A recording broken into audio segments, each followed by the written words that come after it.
शहरी में आप सफ़ेद चावल या उबले हुए चावल खाते हैं तो इससे आपको कौन से ग़िज़ाई बेनिफिट्स हासिल होते हैं इससे? तो सफ़ेद चावलों की अफ़ादियत और इसका जो बेनिफिट है वो ये है कि ये जल्दी हज़म हो जाते हैं। उसके अलावा उबले हुए चावल क्या काम करते हैं, ये आपको बोझ नहीं पड़ते, मैदे के ऊपर रहता है, मन भरा-भरा सा रहता है, सारा दिन वो रोज़े के साथ उनको आवाज़ारी सी या बेचैनी सी महसूस होती रहती है, मैदे का मसला रहता है।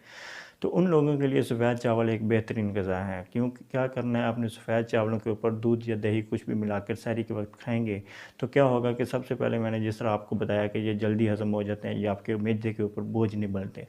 उसके अलावा ये आपकी हड्डियों के लिए बहुत ज़्यादा फ़ायदेमंद है, आपकी हड्डियों को मज़बूत करते हैं, आपके असाब को, आपके पट्ठों को मज़बूत करते हैं।